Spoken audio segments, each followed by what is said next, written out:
But let's move on to, secretive networks. Absolutely, and in a way, we're not really moving on because it's the same issue ultimately. And we're going to talk a little bit about some of the issues that were raised in the interview that I carried out a couple of weeks ago with Miah, MBE, and it was broadcast last Thursday on UK Column. If you have a chance to go and watch it, I'd highly recommend that you do. It's a really striking interview. We get into some extraordinarily important issues relating to one of the defining issues, I think, of the current moment in the UK, this issue of Asian grooming gangs, Pakistani and Bangladeshi grooming gangs, what Miah describes as cartels, essentially, who are trading in children, white working class children, across the north of the UK, particularly in Lancashire, the west of the Pennines, where Miah is based over in Oldham. And the fact that this is taking place under the full watchful eye and with full knowledge of senior politicians, the police, social services, all of the people who are supposed to be looking out for us ultimately. And this runs right the way up to the top level of the UK political system, as we're going to get into in a moment. And it also connects directly into two secretive networks, not so secretive in that we know about them. We know they exist, they issue public statements, but we don't know what actually goes on behind the scenes and how these networks are run and to what purpose ultimately. And they'll be well known to UK Column viewers. The first one I'm going to talk about is common purpose. And this is something that has been a focus of UK Column for many, many years. And I'm going to direct your attention and provide links to two articles.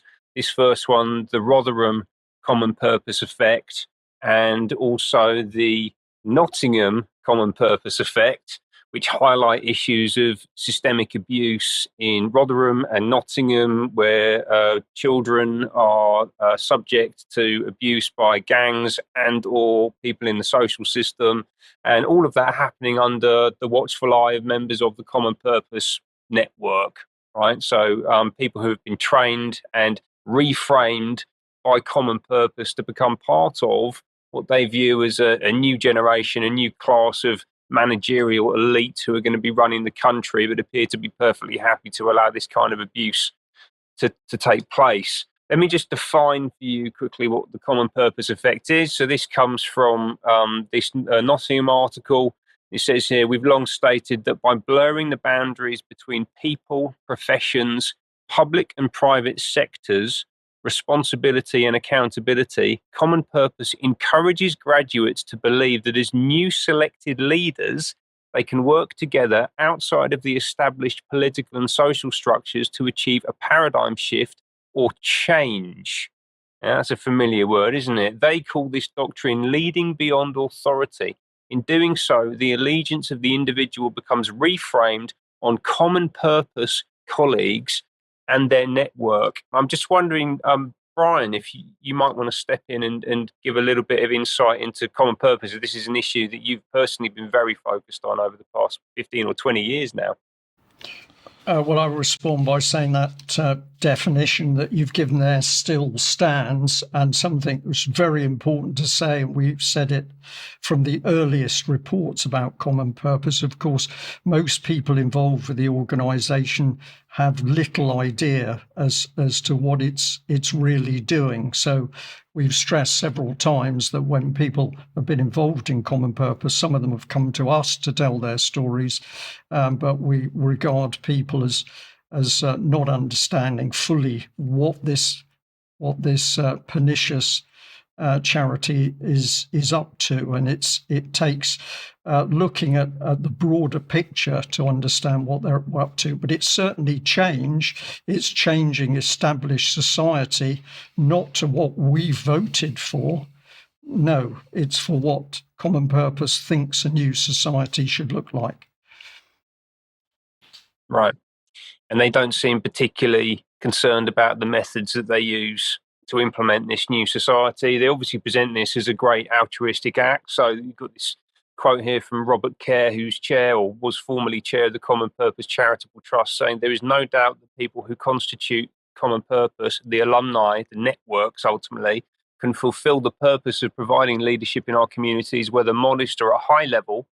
When we do, the world will become a better place, apparently, according to Robert Kerr. Maybe they should let some of the victims of these child abuse networks understand what's better about allowing that kind of activity to take place, which is what we've seen Common Purpose doing. Now, let's link this back to the conversation with Roger Miah and what's happened over the past few years in the north of England, specifically in Oldham. Well, actually, it turns out, and thank you to Martin Edwards, the author of those two articles, and UK Columns Stalwart for drawing my attention to this announcement on the Common Purpose website. The University of Manchester partnership sparks hope for tomorrow's leaders. Our generation will be pivotal in shaping a greener future. So this is the change agenda, the greener future, the greener change agenda. This came from 2023. This was an event, as it says there, that took place in Manchester. They're looking at how Greater Manchester can be cleaner and greener, where they brought together a group of 18 to 25-year-olds. So they really recruit people into these networks from a very young age, from different cultures and backgrounds, in order to make change happen in their communities, right? So this is exactly as just been described there. Young people, in this instance, being brought together in order to form part of a new network where they can drive change across their communities as part of an external entity, essentially. And Andy Burnham, the Mayor of Greater Manchester, closed the programme on the day.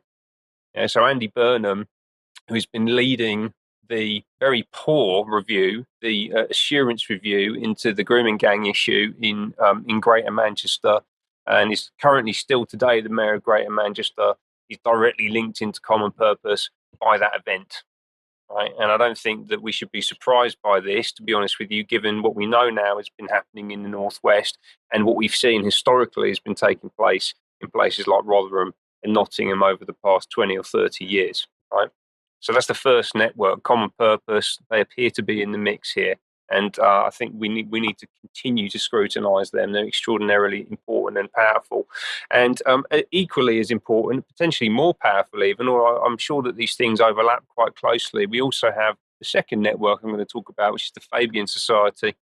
And the Fabians were established in 1884. They are the future of the left in the UK and internationally. This is an agenda to implement a global socialist state, a communist state. That's what they're working to do. Their AGM was held in Manchester in 2018. Andy Burnham was the keynote speaker. He was the guest of honour at the Fabian Society event. He's also very heavily referenced on their website. So if you go to the Fabian Society website and search for Andy Burnham, you get 16 pages of references to him. I actually don't know if he is a member, but he's certainly very active in their community and is being held up by them as a leader that they certainly stand beside, that they're happy to have their representing them and doing so alongside, in this instance, Kate Green. Can get that back on screen quickly, who is someone that Roger and I spoke about last week at some length. Because she is currently today the Deputy Mayor of Greater Manchester for Policing and Crime. So she's overseeing the supposed reviews into the grooming gangs issue, whether in Oldham or further afield. Supposedly working for Andy Burnham, but I get the sense that she might be pulling his strings behind the scenes because, as I said, she's now today doing that job in Greater Manchester. Before that, she was the chair of the Fabian Society, which is something that Roger and I touched on in that interview last week. So from 2017 to 19, they have these 2-year terms that they do. Kate Green was the chair of the Fabian Society. Also on the executive committee, there are about 10 members of the exec committee. I've just pulled out 2 that I thought were of interest. Sarah Sackman, Labour MP, currently Minister for Courts and Legal Services, and actually from last year, from July onwards, she was the Solicitor General. So one of the top lawyers in the country. She's a Fabian. And also, importantly, Jim McMahon, who we spoke about last week, who was the leader of Oldham Council between 2011 and 2016, when much of the abuse that was described by Roger Miah was taking place. Yeah, so he essentially oversaw the cover-up of that abuse based on what was described to us in Roger's testimony last week. And he's then subsequently been elevated to the exec committee of the Fabian Society, as we can see here. and he's now a serving Minister of State. Yes, he's one of the top people in the government.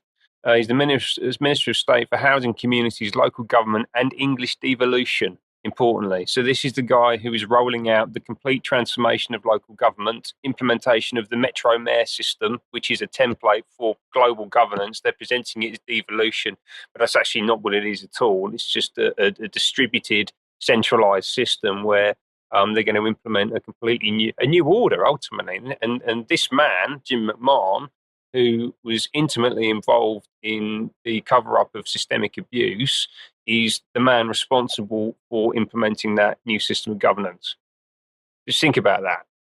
Like, how is that happening? How can that possibly be acceptable to us as a nation, to allow people with this track record to be given that amount of power, right? And it is an extraordinary amount of power, because we can see the influence that he's already having on the UK. So we're in a situation now where we've got council elections being cancelled, right? So we also have elections coming up in May this year. They're being cancelled. Obviously, this is just being positioned as a delay. So the BBC saying that these are going to be rescheduled. Yeah, but it's all part of a major redesign of local government, which was announced in December, that Jim McMahon is responsible for rolling out.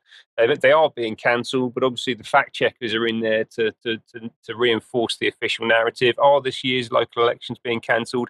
Well, it isn't quite right, according to Full Fact. Some councils with elections scheduled for May 25 have asked to postpone them. So it's just a postponement. You really shouldn't worry about it.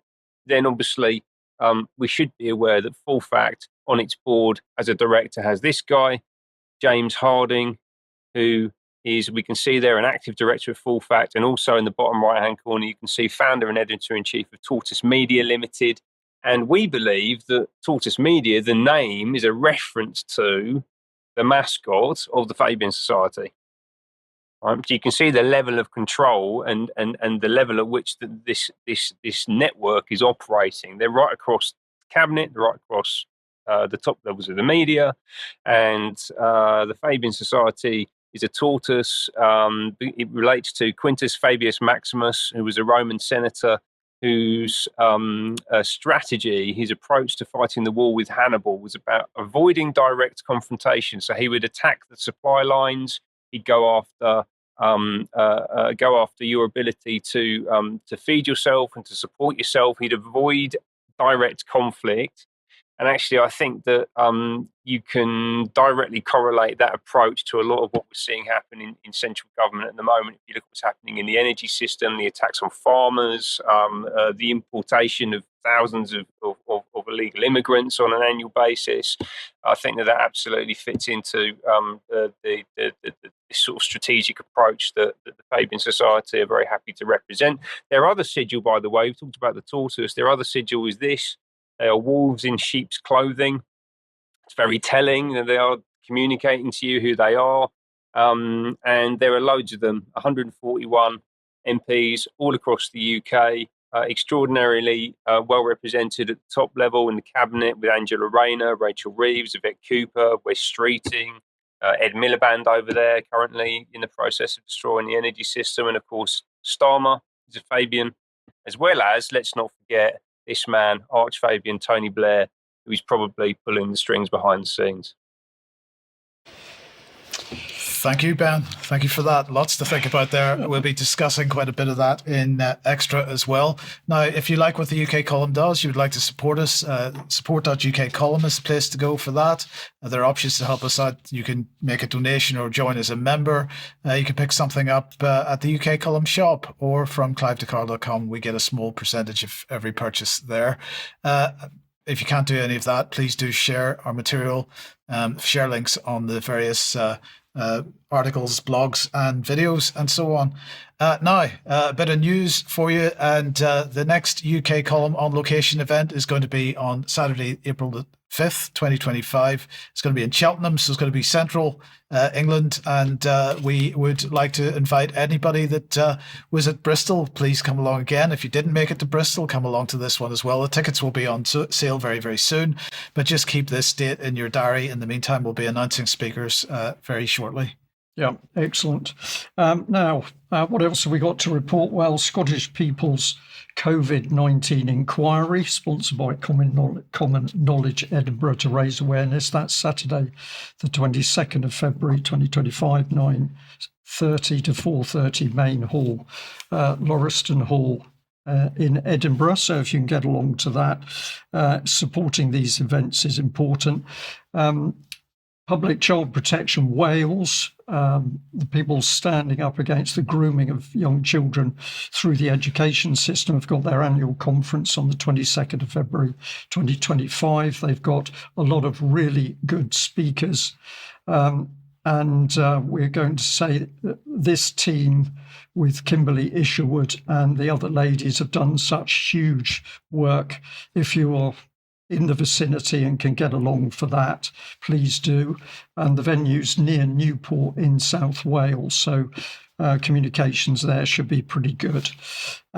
Excuse me. What else have we got? Well, we've got an interview going out tomorrow at 1:00. This is Sandy Adams and Debbie Evans talking to Vet Roger Meacock. They've already been talking about the inheritance tax for farmers, which is, of course, a worry, but in part two, they'll be having a look at where we're going in 2025 and are we heading towards a famine. So that's a pretty important subject. It is indeed. Okay, let's move